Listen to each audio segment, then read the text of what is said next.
laboratory? The answer is yes. If you look at the VR playground, one person is performing to a very large group of people. It's this social interaction, social cohesion, and a shared experience, which is crucial.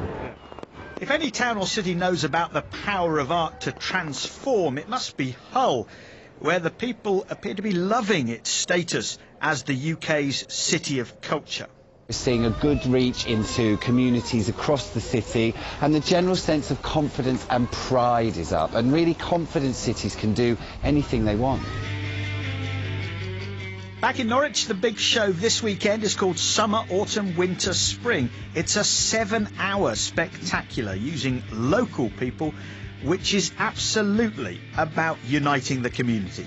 For that day, brings them together as a group who've shared an experience that's very complex and rich and funny and fragile and sad. It's a very human experience. One of the people taking part is Sharon Hulbert. In one part of the show, the performers lay out items which are special to them. So why did you want to be involved in this? One, because it sounded like extreme fun, it's meeting new people, and a chance to do something out of my normal comfort zone. Which has to be an understatement, surely, but perhaps that's what all good art should do too. Take us out of our comfort zones. Mike Liggins, BBC Look East, Norwich. I think Mike was a bit green after that. William Galinsky is the artistic director of the Norfolk and Norwich Festival. You've led 7 festivals, but this is your last. It's my last one, but I am programming most of the 2018 festival before I go. So we're holding you responsible for what's in next year's. But you've described yourself sometimes as feeling like Willy Wonka. Do you think that legacy of bringing communities together is the most important thing you've achieved? Well, yes, I do. I think the community is the beginning. It's where you start. You know, I arrived here, and the first thing I wanted to discover was, you know, who is Norfolk and Norwich, and you know, what's the community? Who are the people who live here? What are our stories?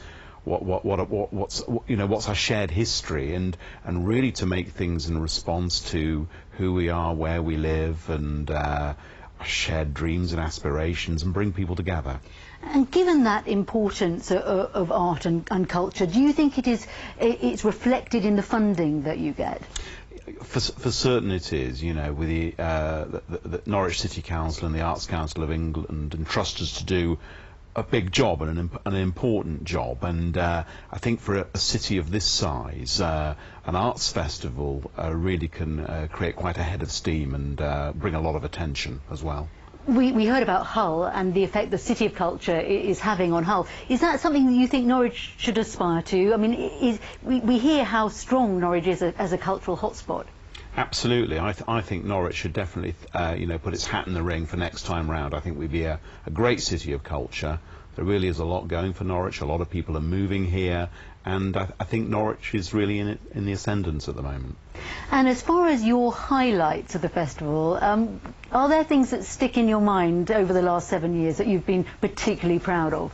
Well, things from the last 7 years, Dinosaur Petting Zoo was my great moments. You know, 10,000 Norfolk school children saw it for free before it went to Broadway. Robert Wilson's Walking up on the Holcombe estate, that was also something we did in 2012. But there are also great things I'm looking forward to this year. The Museum of the Moon, which will be outside the Forum from tomorrow evening. The VR Playground, which we saw just there on the excerpt. And also Racehorse Company are coming back with their show Super Sunday at the Theatre Royal next year. Great circus from Finland.